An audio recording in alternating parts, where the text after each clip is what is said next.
छोटे प्यारों और भाइयों बहनों, स्वागत है आप लोगों का ट्यूशन वाला क्लासेस में। आज से हम लोग कक्षा 8 की गणित को चालू कर रहे हैं, जिसमें से कि पहला पार्ट है जो कि हिंदी मीडियम है यूपी बोर्ड, जिसका पहला चैप्टर है परिमेय संख्याएं। तो हम लोग आज से परिमेय संख्याओं के बारे में पढ़ना शुरू करेंगे। तो आइए हम लोग पढ़ते हैं। तो परिमेय संख्याओं को जानने से पहले कुछ और भी संख्याएं जानना जरूरी है, जैसे कि यहाँ पर लिखा गया है प्राकृतिक संख्याएं। तो प्राकृतिक संख्याएं किसे कहते हैं? गिनती की जो भी संख्याएं होती है उसे हम क्या कहते हैं? प्राकृतिक संख्या। मतलब जो हम लोग गिनते हैं, जैसे 1 2 3 4 5 6 7 8 इसी तरह 100 तक गिनते हैं, फिर उसके बाद आगे 101 104, फिर उसके बाद 1000 1 लाख, कहाँ तक संख्या होती है? पूरी अनंत तक संख्याएँ होती हैं, बहुत सारी संख्याएँ होती हैं। तो गिनती की संख्याओं को हम क्या कहते हैं? प्राकृतिक संख्या कहते हैं। तो प्राकृतिक संख्या कहाँ से शुरू होगी? तो जैसे 1 से हम गिनना चालू करते हैं। ऐसा तो है नहीं कि -1 -2 ऐसा गिनती गिनते हैं, नहीं, नए 0 से शुरू करते हैं। गिनती कहाँ से शुरू की जाती है? 1 से की जाती है। तो अतः ये गिनती की संख्याएं हैं, तो 1 से चालू होंगे और उसके बाद अनंत तक जाएंगी। तो देखिए इसमें 1 है, 2 3 4 5, फिर उसके बाद 6 7 8, फिर इसी तरह और भी आगे तक आते जाएंगे। तो अनंत तक ये संख्या आएंगी, मतलब बहुत सारी संख्याएं हैं जिसे हम गिन नहीं सकते हैं। तो ये क्या कहलाएंगी? प्राकृतिक संख्या कहलाएंगी। तो ऐसी संख्याएं जो 1 से शुरुआत हो और उसके बाद वह अनंत तक जाए, तो वो संख्याएं क्या कहलाती हैं? प्राकृतिक संख्या कहलाती हैं। ठीक है। अब उसके बाद हम लोग देखते हैं पूर्ण संख्याएं। तो पूर्ण संख्याएं किसे कहते हैं? प्राकृतिक संख्याओं में जीरो को सम्मिलित करना है। मतलब जो प्राकृतिक संख्या है वो 1 से शुरू हो रही है, अब उसी में हम क्या कर रहे हैं? जीरो को सम्मिलित कर रहे हैं। तो वो संख्याएं कहाँ से शुरू होने लगेंगी? 0 से। तो ऐसी संख्याओं के समूह को हम क्या कहते हैं? पूर्ण संख्याएं। तो पूर्ण संख्याएं किसे कहेंगे? तो प्राकृतिक संख्याओं के समूह में जीरो को सम्मिलित कर लें या शून्य को सम्मिलित कर लें, इस प्रकार से जो भी संख्याओं का समूह प्राप्त होगा उसे हम क्या कहेंगे? पूर्ण संख्या कहेंगे। तो पूर्ण संख्याएं कहाँ से शुरू होंगी? तो पूर्ण संख्याएं 0 1 2 3 4 5, फिर इसी तरह ए भी अनंत तक जाएगी। ठीक है। तो ये पूर्ण संख्याएं कहलाएंगे। ठीक। अब जो पूर्ण संख्या है और उसके बाद प्राकृतिक संख्या है, उन दोनों में अंतर क्या है? तो प्राकृतिक संख्या 1 से शुरू होती है, जबकि पूर्ण संख्याएं कहाँ से शुरू होती हैं? 0 से शुरू होती हैं। और जितनी भी पूर्ण प्राकृतिक संख्याएं हैं वो सभी पूर्ण संख्याएं हैं, क्योंकि देखिए यहाँ पर ये 0 से शुरू हो रहा है, तो 0 के बाद ये जितनी भी संख्याएं आएंगी ये सभी संख्याएं क्या है? प्राकृतिक संख्याएं। मतलब जितनी भी प्राकृतिक संख्या है वो सभी क्या है? पूर्ण संख्या है। परंतु सभी पूर्ण संख्याएं प्राकृतिक संख्या नहीं है, केवल 0 को छोड़कर। जैसे 0 है तो 0 एक प्राकृतिक संख्या नहीं है, क्योंकि प्राकृतिक संख्या 1 से शुरू होती है और 0 उसके नीचे आता है, मतलब 0 उससे छोटा है। तो यह एक पूर्ण संख्याओं का समूह है। अब जैसे एग्जांपल देखिए, जैसे कहीं लिखा गया है 800, तो 800 क्या है? एक प्राकृतिक संख्या है और उसके बाद एक पूर्ण भी संख्या है, क्योंकि यह 1 से शुरू हो रहा है और उसके 1 के बाद आ रहा है, मतलब ऊपर तक आ रहा है। तो ये भी क्या हो जाएगा? प्राकृतिक संख्या। और उसके बाद पूर्ण संख्या भी है, क्योंकि ये 0 से भी बड़ी है, तो ये भी क्या कहलाएगी? प्राकृतिक संख्या है। ठीक, पूर्ण संख्या है। ठीक है। तो प्राकृतिक संख्या क्या होती है, पूर्ण संख्या क्या होती है, आप लोगों को क्लियर होगा। ठीक है। थोड़ा सा आनंद लेते हुए इसे पढ़ते चलिए। तो फिर अगली चीज़ आती है पूर्णांक। पूर्णांक में क्या होता है?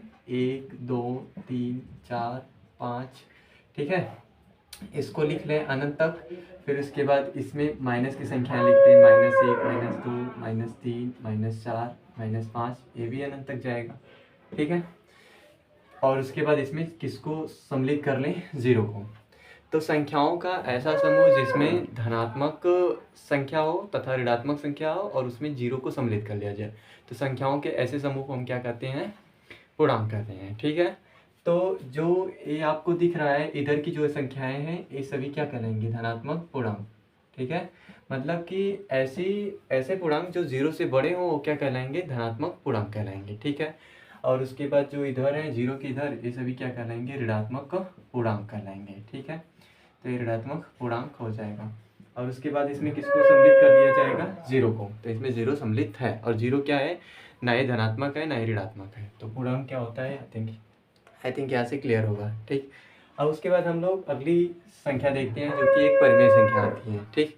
अच्छा, थोड़ा से पहले उसके एग्जाम्पल देख लेते हैं। जैसे कि अगर लिखा गया है -700 कहीं, तो -700 क्या है? एक पूर्णांक है, जो कि ऋणात्मक पूर्णांक है। ठीक है। -700 एक पूर्णांक है, वो भी ऋणात्मक पूर्णांक है, लेकिन ना ही एक प्राकृतिक संख्या है ना ही एक पूर्ण संख्या है, क्योंकि यह क्योंकि प्राकृतिक संख्या इसलिए नहीं है क्योंकि प्राकृतिक संख्याएं 1 से शुरू होती हैं, जबकि -700 क्या है? 1 से छोटा है। फिर उसके बाद इसी तरह जो पूर्ण संख्याएं रहती हैं वो पूर्ण संख्याएं 0 से शुरू होती हैं, जबकि 0 से भी माइनस की संख्याएं क्या होती हैं, सभी माइनस की संख्याएं 0 से भी क्या होती हैं, छोटी होती हैं। तथा ये भी संख्या छोटी है, तो इसीलिए एक ना ही प्राकृतिक संख्या ना ही एक पूर्ण संख्या, लेकिन एक क्या है पूर्णांक है। अब इस तरह कहीं लिख गया +6, तो +6 क्या एक पूर्णांक है, तो हाँ +6 एक पूर्णांक भी है और उसके बाद एक प्राकृतिक संख्या भी है और एक पूर्ण संख्या भी है। क्यों क्यों एक पूर्ण संख्या है, क्योंकि ये 1 से बड़ी 0 से बड़ी है इसलिए एक पूर्ण संख्या आएगी। और उसके बाद यह प्राकृतिक संख्या क्यों, क्योंकि 1 से भी बड़ी है तो इसीलिए प्राकृतिक संख्या होगी। और उसके बाद पूर्णांक किसे कहते हैं, धनात्मक संख्याएं और ऋणात्मक संख्याओं, और उसके बाद 0 को सम्मिलित कर लें, इस प्रकार से जो हमें समूह प्राप्त होता है उसे हम क्या कहते हैं, पूर्णांक कहते हैं। ठीक है, अब उसके बाद अगली टॉपिक देखते हैं जो कि हमारे सिलेबस में है परिमेय संख्याएं। तो परिमेय संख्याएं पहले जानते हैं। तो ऐसी संख्या जिसे हम p/q के रूप में क्या कर सकते हैं, लिख सकते हैं।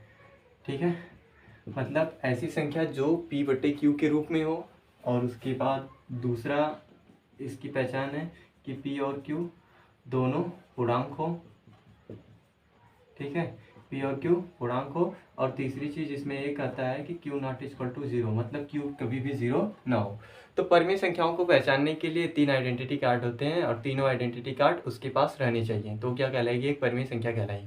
पहली आइडेंटिटी कार्ड क्या कहता है कि p/q मतलब p/q के रूप में रहना चाहिए। दूसरा क्या कह रहा है, p और q दोनों पूर्णांक हो, मतलब जो ऊपर रहेगा वो भी पूर्णांक रहे और जो q नीचे रहेगा वो भी एक पूर्णांक रहे।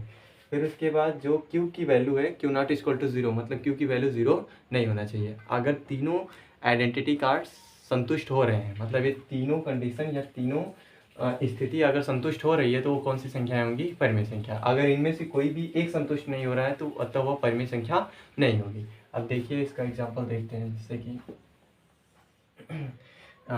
कि लिखा गया है 3/2, यहाँ पर 3/2 लिखा गया है। ठीक, तो अब हमें इसे चेक करना है कि यह एक परिमेय संख्या है कि नहीं है। तो देखिए, तो यहाँ पर पहला आइडेंटिटी क्या चेक करना है कि उसे वह p/q के रूप में रहना चाहिए। तो देखिए p/q मतलब बटे के रूप में है, तो पहला आइडेंटिटी कार्ड इसके पास है। ठीक, फिर इसके बाद दूसरा चेक करते हैं कि p और q दोनों पूर्णांक रहने चाहिए, मतलब जो p है और q है दोनों क्या रहने चाहिए, पूर्णांक। तो ऊपर p क्या आ रहा है, 3 आ रहा है और उसके बाद q का आ रहा है 2 आ रहा है। तो देखिए p भी एक पूर्णांक है जो कि धनात्मक पूर्णांक है और उसके बाद q भी एक पूर्णांक है जो कि धनात्मक पूर्णांक है या ऋणात्मक, कोई भी एक पूर्णांक रहे तो क्या कहलाएगी, पूर्णांक कहलाएंगे। ठीक, तो यहाँ से p भी पूर्णांक है और q भी पूर्णांक है, मतलब यह p और q दोनों क्या है, पूर्णांक है। यहाँ से दूसरा भी कंडीशन सेटिस्फाई होता है या दूसरी भी स्थिति संतुष्ट होती है। अब उसके बाद तीसरा क्या कहता है कि q not equal to 0, q 0 नहीं होना चाहिए। तो ठीक तो है, यहाँ पर q 0 नहीं है क्योंकि q का मान क्या दिया गया है, 2 है, तो q जो है वो 0 के बराबर नहीं है। तो यहाँ से तीसरा भी कार्ड क्या होता है, संतुष्ट होता है। तो अतः यह एक क्या है, परिमेय संख्या है।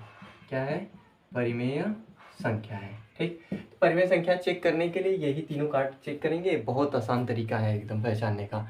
अगर तीनों स्थितियां संतुष्ट हो रही हैं तो होता है क्या रहेगा, परिमेय संख्या। अगर इनमें से एक भी स्थिति असंतुष्ट हो गई तो अतः वो परिमेय संख्या नहीं रहेगी। जैसे देखिए यहाँ पर एग्जाम्पल के लिए -3 अब बट्टे लिखा गया है 4। ठीक, अब इसे हमें चेक करना है कि ये परिमेय संख्या है कि नहीं। तो देखिए p/q के रूप में है। ठीक, p/q के रूप में है तो पहला कंडीशन सेटिस्फाई।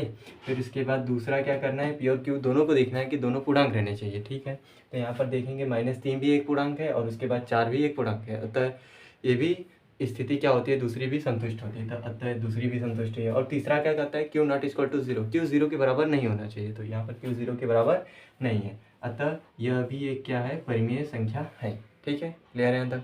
अब उसके बाद अगली संख्या देखते हैं, जैसे कि -3/5 दे दिया, सॉरी -7 दे दिया। हमें ये चेक करना है कि क्या एक परिमेय संख्या है, तो -7 है। अब हम देखेंगे तो ये हमें दिखने में लग रहा है कि पहली कंडीशन या पहली स्थिति संतुष्ट नहीं हो रही है, क्योंकि यह p/q के रूप में नहीं दिख रहा है। ठीक है, लेकिन हम क्या करते हैं, अगर कोई भी पूर्णांक लिखा गया हो इस तरह तो उसके बटे हम क्या कर सकते हैं, 1 मान सकते हैं। मतलब जो भी पूर्णांक हो उसका हर कितना होता है, 1 होता है। ठीक, तो यहाँ पर वही करेंगे तब यहाँ से अब ये हो जाएगा p/q के रूप में। तो यहाँ से -7/1 हो गया, तो p/q के रूप में भी है, पहले भी स्थिति संतुष्ट है और उसके बाद दूसरा p और q दोनों पूर्णांक होने चाहिए। तो देखिए a भी पूर्णांक है, -7 भी, और 1 भी पूर्णांक है, तो ये भी कंडीशन सेटिस्फाई होगी। फिर उसके बाद तीसरा क्या कहता है, q 0 नहीं होना चाहिए, तो q 0 के बराबर नहीं है, अतः ये भी स्थिति या कंडीशन संतुष्ट है, अतः ये भी क्या है, एक परिमेय संख्या है।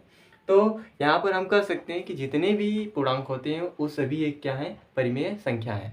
जैसे देखिए अब यहाँ पर दूसरा पूर्णांक ले लेते हैं, जैसे -1000 ले लेते हैं, ठीक, सॉरी 100 ले लेते हैं, -100 ले लेते हैं। अब हमें इसे चेक करना है कि ये परिमेय संख्या है कि नहीं, तो इसके बटे हम क्या कर सकते हैं, 1 लगा सकते हैं। तो होता है ये p/q के रूप में है, p/q के रूप में है। पहली स्थिति संतुष्ट हुई। स्थिति आप लोग याद कर लिए, पहला क्या है, p/q के रूप में रहना चाहिए। दूसरा क्या है, p और q दोनों पूर्णांक होने चाहिए। फिर उसके बाद q का वैल्यू 0 के बराबर नहीं होना चाहिए, मतलब जो q है वो 0 के बराबर ना हो। अगर ये तीनों स्थिति संतुष्ट है तो उसे हम क्या कहेंगे कि वह एक परिमेय संख्या है। तो देखिए पहला p/q के रूप में है, ठीक है। फिर उसके बाद p और q दोनों को चेक करना है कि पूर्णांक है कि नहीं। तो देखिए -100 भी एक पूर्णांक है और +1 भी एक पूर्णांक है। तो यहाँ से दूसरी कंडीशन या दूसरी स्थिति भी संतुष्ट होती है। तीसरा हमें चेक करना है कि q 0 के बराबर ना हो। तो q 0 के बराबर थोड़ी ना है, वहाँ पर 1 है ना, तो 0 के बराबर कहाँ है। तो होता है ये भी कंडीशन क्या है, सेटिस्फाई है तीनों। तो ये भी क्या है, परिमेय संख्या होनी चाहिए, ठीक है। अब हमें पता करना है कि 0 एक परिमेय संख्या है कि नहीं है। तो देखिए तो यहाँ पर 0 लिख दे रहे हैं, ठीक। ए भी परिमेय संख्या है और ए भी है और ए भी है। अब हमें 0 को चेक करना है कि 0 एक परिमेय संख्या है कि नहीं। तो 0 के बटे क्या कर सकते हैं, 1 लगा सकते हैं। तो देखिए वही करेंगे, यहाँ पर 0/1 लिख लेंगे। तो होता है ये p/q के रूप में है कि नहीं है।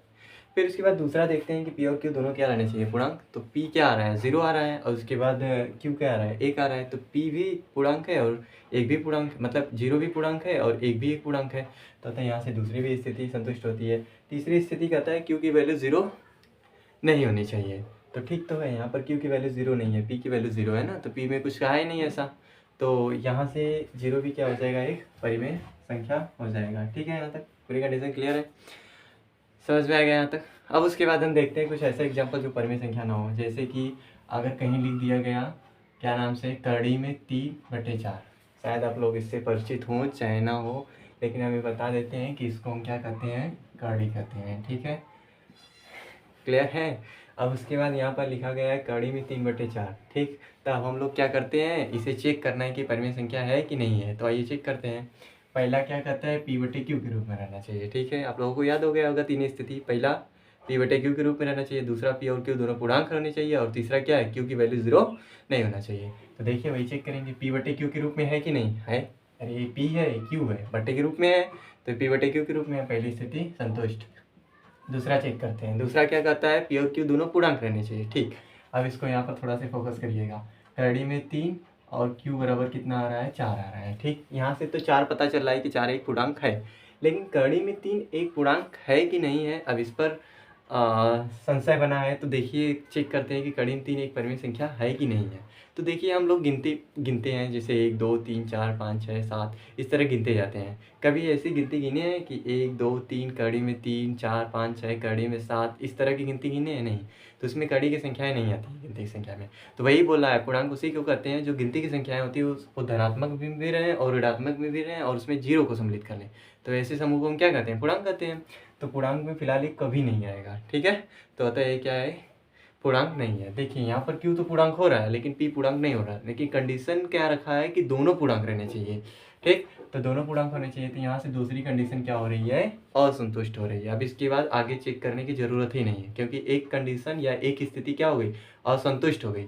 अतः ये क्या है, परिमेय संख्या नहीं है। तो जो परिमेय संख्या नहीं रहेंगे उनको हम क्या नाम दे देंगे, अपरिमेय संख्या दे देंगे, ठीक है, क्लियर।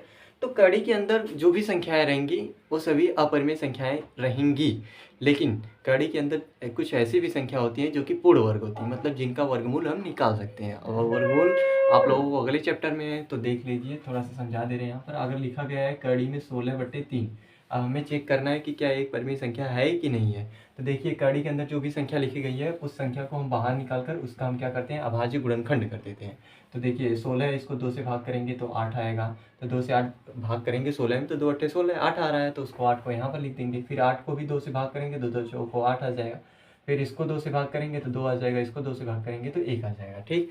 अब कड़ी के अंदर जो भी संख्याएं रहती है उसका हम क्या निकालते हैं, वर्गमूल निकालते हैं, ठीक। तो वर्गमूल निकालने के लिए क्या किया जाता है, पहले इसे अभाज्य गुणनखंड किया जाता है। फिर उसके बाद जो समान संख्याएं रहती हैं उनका एक एक दो दो का जोड़ा बना लेते हैं। जैसे यहाँ पर एक जोड़ा, यहाँ पर एक जोड़ा, ठीक। फिर इस जोड़ा से 2 निकलेगा, फिर इस जोड़ा से 2 निकलेगा, मतलब जितने का जोड़ा रहेगा उतना अगर 2 का जोड़ा है तो उसमें से एक 2, 3 का जोड़ा है उसमें से एक 3, 4 का जोड़ा है उसमें एक 4, 7 का जोड़ा है एक 7, ठीक है। उसी तरह निकाल लेंगे। तो यहाँ से 2 दूनी 4 आ गया। तो मतलब जो कड़ी में 16 है उसकी वैल्यू किसके बराबर हो जाएगी, 4 के बराबर हो जाएगी। तो अतः यहाँ से इसको हम ऐसे लिख सकते हैं 4/3।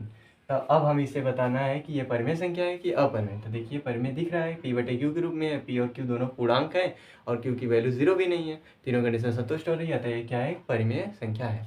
तो जो भी कड़ी के अंदर संख्याएं दी गई होंगी पहले उसका हम क्या निकालेंगे, इसी तरह वर्गमूल निकाल लेंगे। अगर उसका वर्गमूल पूरा पूरा निकल गया तो वो क्या कहलाएगा, परिमेय संख्या कहलाएगा। ठीक, एक एग्जाम्पल और ले लेते हैं। तो ये क्या है, परिमेय संख्या है। ठीक, एक एग्जाम्पल से आप लोगों को और क्लियर करते हैं। कड़ी में 8 क्या लिखा गया है, 3। अब हमें इसे पता करना है कि ये परिमेय संख्या है कि नहीं है। तो देखिए कड़ी में 8 लिखा गया है, तो कड़ी में 8 जो भी संख्या रहेगी कड़ी के अंदर उसको बाहर निकालेंगे। तो निकाल लिए यहाँ तक। अब इसको 2 से भाग करेंगे तो 4 आएगा, इसको 2 से भाग करेंगे तो 2 आएगा, इसको 2 से भाग करेंगे तो 1 आएगा। फिर वर्गमूल निकालते समय क्या याद रखा जाता है कि जो भी सेम संख्याएं हो या समान संख्या हो उनका हम क्या करते हैं, जोड़ा बनाते हैं। तो देखिए यहाँ 2 का जोड़ा, फिर इसके बाद इसको जोड़ा बनाने के लिए एक और 2 चाहिए, जो कि 2 नहीं मिल रहा है।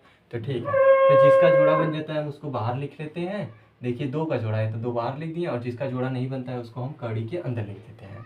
तो कड़ी में 8 का मान कितना आ जाएगा, 2 कड़ी में 2/3 आ जाएगा। ठीक है, तो देखिए अब इसे हमें चेक करना है कि ये परिमेय संख्या है कि नहीं है। तो देखिए P/Q के रूप में है, परंतु यहाँ पर P और Q दोनों पूर्णांक नहीं है, क्योंकि कभी भी पूर्णांक में 2 कड़ी में 2 नहीं आता है ना ऐसा। तो अतः दूसरी कंडीशन या दूसरी स्थिति क्या हो रही है, असंतुष्ट हो रही है। अतः ये क्या है, अपरिमेय संख्या है। तो ये भी क्या हो जाएगा, एक अपरिमेय संख्या। ठीक है,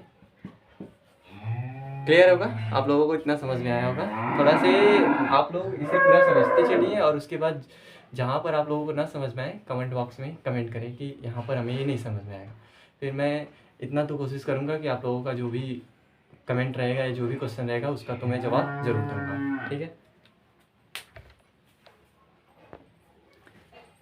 अब हमें इस चैप्टर की या इस पार्ट के जो भी सवाल हैं उसको लगाने से पहले हमें कुछ चीज़ें आना चाहिए।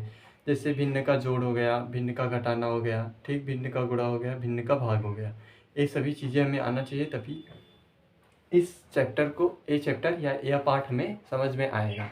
ठीक है, तो कुछ लोग ऐसे भी होंगे जिनको भिन्न का जोड़ या घटाना आता होगा, कुछ लोग ऐसे भी होंगे जिनको नहीं आता होगा। तो सबसे पहले मैं भिन्न का जोड़ और घटाना बताऊंगा, फिर उसके बाद उनसे सवाल लगेंगे, फिर उसके बाद आगे हम लोग भिन्न का गुणा और भाग देखेंगे, तो फिर वहाँ पर क्या करेंगे, पढ़ेंगे। तो आइए देखते हैं पहले भिन्न का जोड़ कैसे किया जाता है। जैसे अब यहाँ पर लिखा गया है 3/4 और यहाँ पर लिखा गया है 1/4।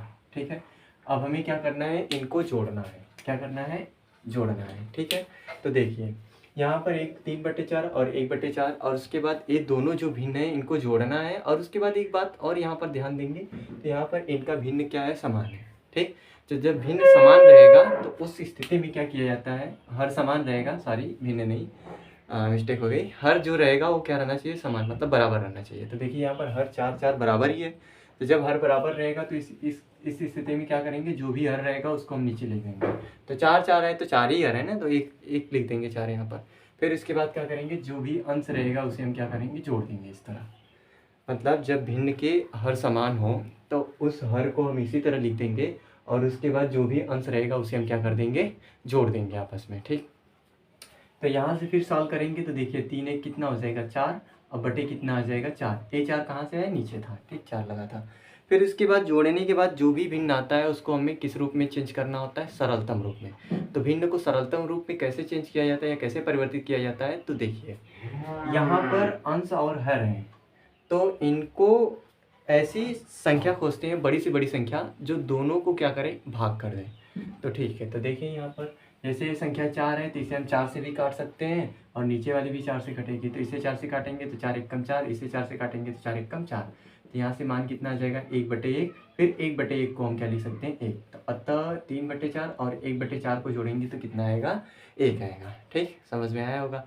क्या करना है, जब भिन्न का हर समान हो तो हर लिख देना है, और ऊपर का जो अंश रहेगा उसे जोड़ देना है। जोड़ने के बाद जो भी भिन्न प्राप्त होगा उसे हमें किस रूप में बदलना होगा, सरलतम रूप में। अगर बदल सकते हैं तब तो ऐसी संख्या खोजी जाती है जो ऊपर को भी भाग कर दे, उसी संख्या से नीचों को भी भाग करेंगे। अगर ऐसा पॉसिबल है तो खोज के उसे क्या करते रहेंगे, भाग करते रहेंगे।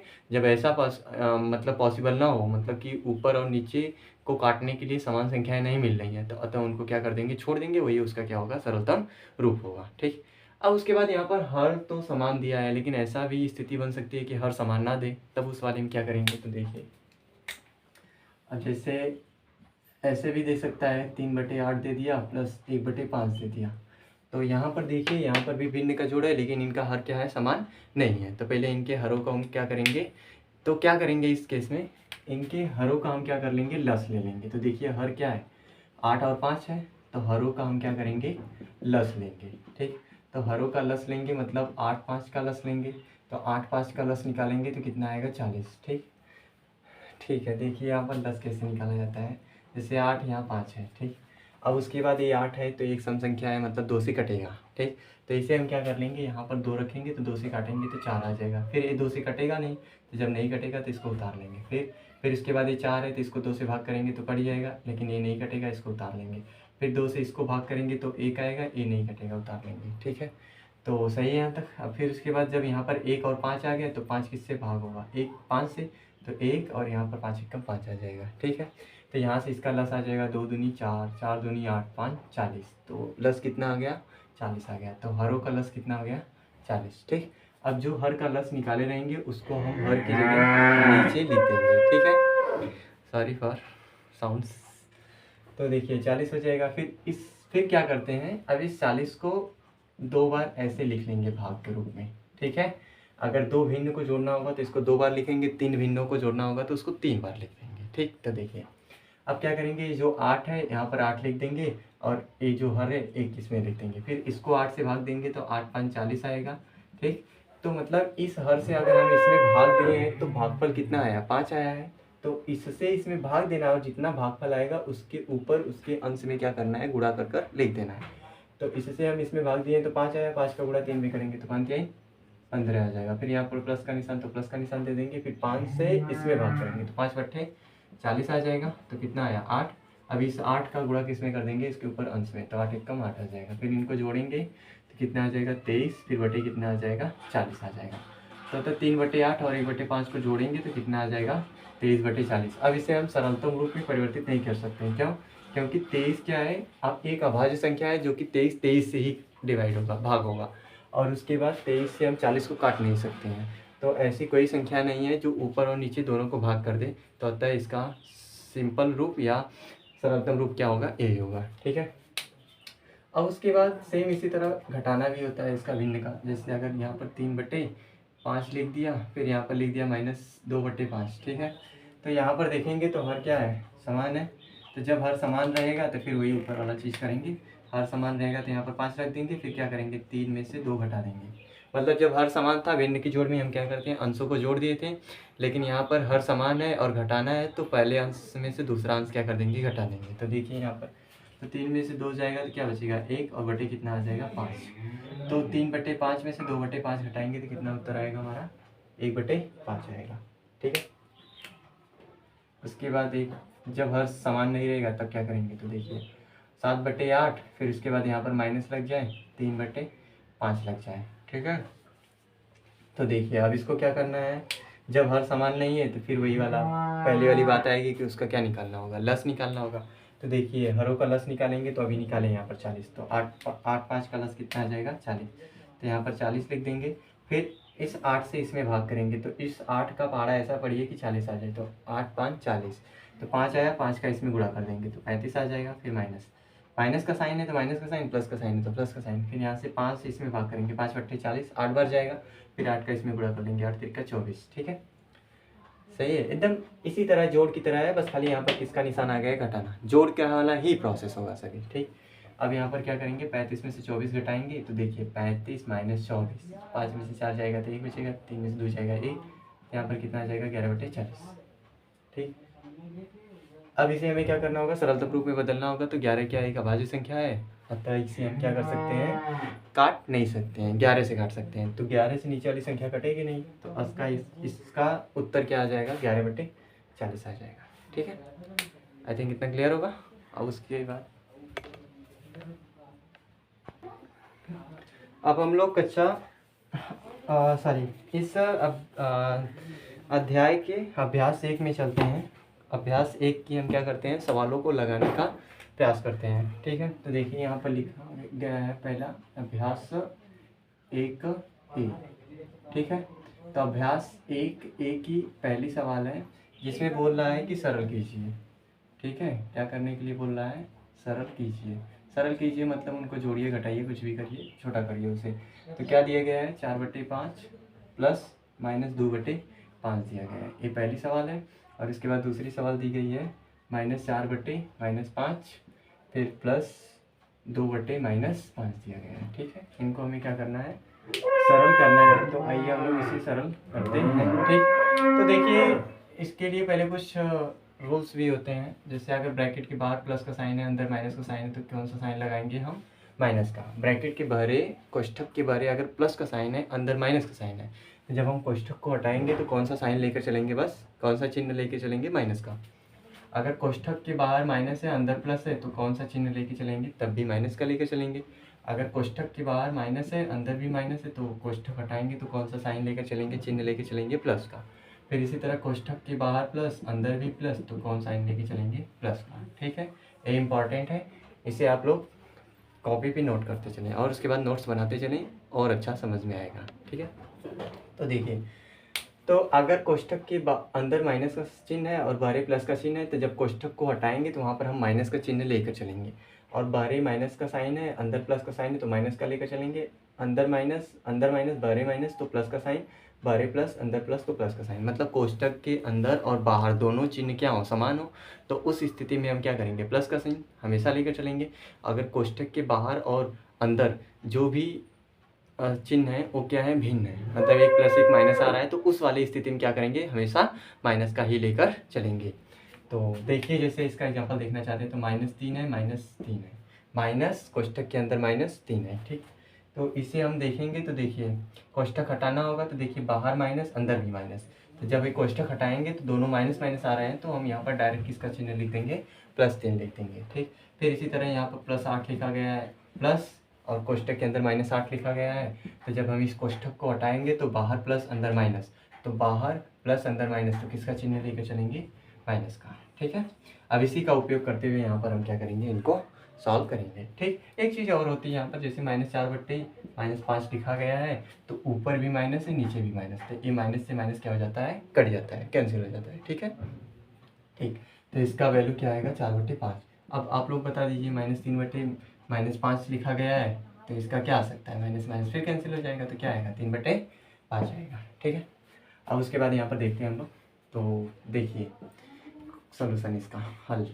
ठीक, तो देखिए यहाँ पर 4/5 लिखा गया है, तो 4/5 को इसी तरह लिख लेंगे। फिर देखिए ए प्लस है, ए माइनस है, ब्रैकेट लग गया ना, तो ब्रैकेट के बाहर प्लस, अंदर माइनस, तो ब्रैकेट के बाहर प्लस, अंदर माइनस, तो कौन सा चिन्ह लेकर चलेंगे हम लोग, माइनस का। तो यहाँ पर माइनस लगा देंगे, फिर ये जो संख्या रहेगी उसको इधर लिख देंगे। ठीक, तो क्या ये भिन्न के घटाना के रूप में नहीं हो गया, हो गया ना। तो देखिए अब क्या करेंगे यहाँ पर, अब यहाँ पर हर समान है तो हर इसी तरह लिख देंगे। फिर उसके बाद पहले अंश में से दूसरा वाला अंश क्या करेंगे, घटा देंगे, तो 4 - 2, तो यहाँ से उत्तर कितना आ जाएगा, 2/5। ठीक, ये हमारा क्या हो जाएगा, आंसर। तो मतलब 4/5 प्लस -2/5 को अगर सॉल्व करेंगे तो हमारा उत्तर कितना आएगा, 2/5 आएगा। ठीक, फिर उसके बाद अगली सवाल देखते हैं, ये माइनस माइनस है, तो माइनस माइनस क्या हो जाएगा, प्लस 4/5। फिर उसके बाद देखिए ए माइनस है, प्लस है, तो कौन सा चिन्ह लगेगा, माइनस का, और यहाँ पर क्या आ जाएगा, 2/5 आ जाएगा। ठीक है यहाँ तक। अब उसके बाद देखिए इसे हल करेंगे, तो 5 इसी तरह समान रहेगा, समान है तो 5 लिख देंगे। फिर उसके बाद क्या करेंगे, पहले अंश माइनस दूसरा अंश, तो यहाँ से उत्तर कितना आ जाएगा, 2/5। तो इसका भी आंसर कितना आ गया, 2/5। ठीक है, पहली सवाल क्लियर है। फिर उसके बाद अगली सवाल बोलती है कि संख्या रेखा की सहायता से सरल कीजिए। मतलब जो भी नीचे परिमेय संख्याएं दी गई हैं उनको जोड़ना है, किसकी सहायता से, संख्या रेखा की सहायता से। ठीक है, तो आइए देखते हैं इसको। देखिए दूसरी सवाल कह रहा है, ठीक, कि संख्या रेखा की सहायता से इन्हें क्या कीजिए, सरल कीजिए। तो देखिए दूसरी की पहली सवाल है जो कि क्या है, 3/4 है, और प्लस -3 क्या है, 2 है। ठीक, तो इन्हें हमें क्या करना है, संख्या रेखा की सहायता से सरल करना है। तो देखिए तो संख्या रेखा से सरल करने से पहले पहले जो भी परिमेय संख्याएं रहती हैं उनका हर हम क्या कर लेते हैं, समान कर लेते हैं। ठीक, तो हर को कैसे बराबर बनाया जाएगा, तो देखिए यहाँ पर हर है क्या, 2 और 4 है। ठीक, तो 2 और 4 हैं, तो यहाँ पर 4 आ रहा है। अब इसमें 2 में हम कितने से गुणा कर दें कि 4 बन जाए, तो 2 से। तो देखिए यहाँ पर हर समान हो जाएगा, तो देखिए वही करेंगे। तो 3/4 है, तो यहाँ पर 3/4 इसी तरह रहने देंगे, प्लस माइनस, ठीक है, 3/2। अब इसके हर को हमें क्या करना है, बराबर बनाना होगा, तो कितने से गुणा करना होगा, 2 से। तो देखिए यहाँ पर 2 से यहाँ पर करेंगे, तो मतलब उसके हर में हम 2 से कर रहे हैं, तो उसके अंश में भी उतना से ही गुणा करना होगा। या किसी परिमेय संख्या के अगर p में भाग कर रहे हैं किसी भी संख्या से, तो उतना ही संख्या से q में भी भाग करना होगा। अगर कोई संख्या से p में गुणा कर रहे हैं, तो उतना ही संख्या से q में भी क्या करना होगा, गुणा करना होगा। तो देखिए यहाँ पर q में 2 से गुणा किए हैं, तो उतना से ही किस में गुणा करना होगा, 2 ऊपर भी। ठीक, तो यहाँ से 3/4 और प्लस माइनस कितना आ जाएगा, 6/4 आ जाएगा। आ गया यहाँ तक। फिर उसके बाद क्या करेंगे, इसको थोड़ा सा और सिंप्लीफाई कर लेंगे, तो 3/4, फिर उसके बाद देखिए प्लस ये माइनस, यहाँ पर क्या आ जाएगा, -6/4 आ जाएगा। तो यहाँ से दिख गया हर बराबर है। अब उसके बाद इसके बाद क्या करेंगे, तो अब इसके बाद हम लोग क्या करेंगे, संख्या रेखा खींचेंगे। तो संख्या रेखा किसे कहते हैं, रेखा एक खींची हो, उस पर संख्याएं लिखी हो, तो उसे हम क्या कहते हैं, संख्या रेखा। और हम लोग पढ़ रहे हैं परिमेय संख्या, तो यहाँ पर कौन सी रेखा संख्या रेखा खींचेंगे, परिमेय संख्या रेखा। तो देखिए संख्या रेखा कुछ इस तरह होती है, इसे सीधी खींच लेंगे। ठीक, और यहाँ पर बीच में क्या रख लेंगे, 0। फिर 0 के दाहिनी तरफ जाते हैं तो संख्याएं किस में आती हैं, प्लस में आती हैं। ठीक, तो इसी तरह लिख देंगे 1 2 3 4 5 6, फिर 7 8, हमें जितना की ज़रूरत पड़ेगा उतना लिखेंगे। ठीक, फिर यहाँ पर -1, फिर -2, फिर -3, -4, -5, -6। ठीक है, और देखिए अब इतना करने के बाद अब इनका हर क्या है, 4 4 है, 4 है, तो सबके बटे क्या दे देना है, 4। 1/4, 2/4, 3/4, फिर 4/4। इसको हम क्या लिख सकते हैं, 1 भी लिख सकते हैं 4/4 को। ठीक, फिर यहाँ पर 5/4, फिर यहाँ पर 6/4, फिर यहाँ पर 7/4, यहाँ पर 8/4। ठीक है, फिर इसी तरह यहाँ पर /4, /4, फिर यहाँ पर भी /4, यहाँ पर भी /4, यहाँ पर भी /4। ठीक है, हो गया यहाँ तक। अब उसके बाद क्या करते हैं, देखिए पहले ऊपर का अंश देखना है, तो क्या आ रहा है, 3 आ रहा है, यही ना। तो अब हमें 0 से उठना है, और 3 प्लस का 3 है, तो किधर चला जाना है, 0 से उठ के 3 पे। तो देखिए यहाँ से 0 से ऐसे उठाएंगे, और 3 कहाँ आ रहा है, यही आ रहा है, तो इस पर लाके इसे उतार देंगे, मतलब 3/4 पहले आ रहा है, तो 0 से शुरू करेंगे, 3/4 पे जाएंगे। अगर यहीं पे आता है -3/4, तो 0 से शुरू करते -3/4 पे आते हैं। ठीक है, तो जो पहली संख्या रहेगी उसको उधर 0 से शुरू करेंगे, और उसके बाद उसके ऊपर ले जाकर क्या करेंगे, गिरा देंगे। ठीक, अब उसके बाद इसके बाद देखना है, यहाँ पर माइनस का चिन्ह है। ठीक, तो अगर माइनस का चिन्ह रहेगा तो जहाँ गए हैं उसके बाद बाएं साइड जाएंगे। अगर प्लस का साइन रहेगा वही, तो किधर जाएंगे, दाएं साइड। ठीक है, तो देखिए यहाँ पर माइनस का साइन है, घटाना है मतलब, तो यहाँ पर 6 है, तो अब यहाँ से इसको छोड़कर हम 6 बिंदु किधर आएंगे, बाएं साइड आएंगे। तो देखिए एक इसे छोड़ देंगे, 1 2 3 4 5 6। ठीक, इस प्रकार करेंगे, आकर यहाँ पर ऐसे उतार देंगे। ठीक है, तो अब एक इस पर जाकर रुका है -3/4 पे, तो अतः 3/4 में से 6/4 अगर घटाएंगे तो कितना आएगा हमारा, -3/4 आएगा। ठीक है, तो इसी तरह संख्या रेखा की सहायता से क्या करेंगे, सॉल्व करेंगे, इसे हल करेंगे। ठीक है, फिर इसी तरह अगली सवाल है -3/4 प्लस 5/-6 है। तो आप लोग दूसरी सवाल तो कर ही लेंगे। तो देखिए दूसरी सवाल है, तो आप लोग ये लगा लेना, अगर फिर नहीं समझ में आएगा तो आप लोग कमेंट में देना, तो फिर उसके बाद आप लोगों को सॉल्यूशन मिलेगा। तो -3/-4 है, प्लस 5/-6 है। ठीक है, सेम उसी तरह होगा। इसमें क्या करना होगा आप लोगों को, पहले इसे कुछ इस तरीके से लिख लीजिए, a माइनस माइनस कट जाएगा, तो इसे हम 3/4 लिख सकते हैं, फिर a प्लस a माइनस, तो -5/6। अब इसका देखिए हर बराबर नहीं है। ठीक, तो हर बराबर कर लेते हैं, चलिए बता ही देते हैं। तो हर बराबर करने के लिए क्या करेंगे, यहाँ पर हरों का लस ले लेंगे, तो 4 और 6 का लस लेंगे तो कितना आ जाएगा, 12 आ जाएगा। ठीक है, अब तो आप लोगों का लस निकालना आता होगा इतना, तो 12 आ गया। ठीक, अब क्या करना है, इस हर को भी क्या करना है, 12 ही बनाना है, और इस वाले हर को भी क्या करना है, 12 ही बनाना है। तो इसमें हम कितना से गुणा कर दें कि 12 बन जाए, तो 3 से, 4 3 12। तो देखिए, तो जब हम इसमें 3 से गुणा करेंगे तो इसमें भी 3 से करना होगा, फिर माइनस। ठीक है, फिर यहाँ पर 5/6। अब हम 6 में कितने से गुणा कर दें कि 12 बन जाए, तो 2 से। तो देखिए यहाँ पर 2 से कर देंगे, तो यहाँ भी 2 से करना होगा। तो ये कितना आ गया 9/12 आ गया, ठीक। और ये कितना आ गया 10/12 आ गया। क्लियर है? तो हर को हमने समान बना लिया। अब हर को समान बना लिया तो क्या करना है, संख्या रेखा खींचना है और उसी पे हल कर देना है, ठीक है। तो देखिए इसको कहीं नहीं, तो ये लस सही है ना। तो पहले क्या करना है, हरों को समान बनाने के लिए हरों का लस लिया जाएगा, ठीक। जो लस आएगा उतना ही हर को बनाना है, ठीक। तो जितना कम पड़ेगा उतना से हम क्या करेंगे, गुणा करेंगे। तो देखिए एक संख्या रेखा खींचते हैं इस तरह का।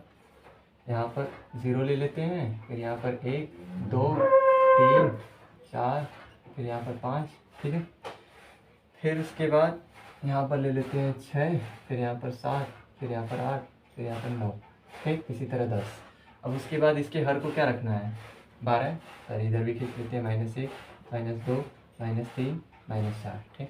तो देखिए हर क्या है, 12 है तो सबके बटे 12 लगा देंगे, 12 12 12 बटे 12, ठीक। इसके बटे 12 लगा सकते हैं, इसके बटे 12, इसके बटे 12, इसके बटे 12, फिर इसके बटे भी 12, इसके बटे भी 12, ठीक है। सबके बटे क्या लगाएंगे, जो हर रहेगा उसी को हम सबके बटे लगा देंगे, ठीक है। अब देखिए यहाँ पर क्या नाम से बुक्स में जैसे -4/12 है तो इसको काट के ऐसे लिख दिया है, -1/3 लिख दिया है। तो वो भी सही है, जैसे इस संख्या को 4 से काट सकते हैं तो इसको भी 4 से, तो हल करने पे इतना आएगा। ऐसे भी सही, उससे भी सही है, ठीक है। तो पहले क्या करना है, 9/12 है तो पहले हमें 0 से उठना है, कहाँ जाना है 9/12 पे। तो देखिए 0 से उठेंगे यहाँ से, फिर धार गिना लिया कि कहाँ पे पटक देंगे 9/12 पे, ठीक है। फिर उसके बाद हमें कितना जाना है 10, -10 पीछे आना है। मतलब देखिए माइनस आ गया तो जहाँ गए हैं, माइनस आ गया तो जहाँ गए हैं उससे हमेशा किधर जाएंगे, बाएं साइड जाएंगे। अगर प्लस रहेगा वही तो यहाँ पर कहाँ जाएंगे, दाहिनी तरफ जाएंगे। अगर मान लीजिए यहीं पे प्लस रहता तो इसको छोड़कर यहाँ से 10 टिक किधर चले जाते हैं, दाहिनी तरफ चले जाते हैं। लेकिन यहाँ पर माइनस है तो यहाँ से इसको छोड़कर यहाँ से 10 टिक इनके किधर आएंगे, बाएं साइड आएंगे। तो देखिए 1 2 3 4 5 6 7 8 9 10 यही आएगा। तो अब इसको क्या करेंगे, यहाँ से उठाएंगे और उसके बाद लाकर कहाँ गिरा देंगे, 10 पे, -1 पे, ठीक है। तो इसका आंसर कितना आ गया, 9/12 -10/12 करेंगे तो इसका उत्तर कितना आएगा, -1/12 आएगा। तो संख्या रेखा से इसी तरह जोड़ियो घटाना हम क्या करते हैं, ठीक है। अब उसके बाद हम लोग इसके बाद अब हम लोग इस अभ्यास का तीसरा सवाल देखते हैं। तो तीसरा सवाल में कह रहा है कि हरों का लस लेकर इन्हें क्या करना है, सरल करना है। तो ठीक है, आइए देखते हैं इसको कैसे करेंगे। तो यहाँ पर 5/12 है तो 5/12 को इसी तरह लिख देंगे, एक प्लस का चिन्ह है, ये माइनस का चिन्ह है, तो कितना आएगा -7/16। क्योंकि हम पढ़े थे जब ब्रैकेट के बाहर प्लस रहेगा अंदर माइनस रहेगा तो कौन सा चिन्ह लेकर चलना है, हमें माइनस का लेकर चलना है, तो वही माइनस नहीं है यहाँ पर। फिर 7/16 हो गया। अब क्या करना है हमें, ये भिन्न का घटाना की तरह है। तो क्या करेंगे, इसके पहले बार जो हर दिए गए हैं उनका लस निकालेंगे। तो देखिए लस निकालते हैं यहाँ पर 16 12 का। तो देखिए 2 8 16, फिर 2 से इसमें भाग करेंगे तो 6 आएगा, फिर 2 4 8, फिर 2 से इसमें भाग करेंगे 3 आएगा, फिर 2 दूनी 4, फिर 2 से इसमें भाग करेंगे नहीं होगा, फिर यहाँ पर 2 एकम 2, फिर 3 इसी तरह उतर जाएगा, नहीं भाग होगा, फिर 3 एकम 3, ठीक। यहाँ तक काटने के बाद फिर क्या करते हैं, इनका गुणा करते हैं, 2 दूनी 4, अब यहाँ पर 4 हो गया, 4 दूनी 8, 8 दूनी 16, 16 दूनी 16 क्या 48। तो इनका लस लिए तो कितना आ गया 48। अब इस 48 में इससे भाग किया जाता है 12 से, तो 12 से भाग करेंगे तो 12 चौक 48, 4 बार जाएगा।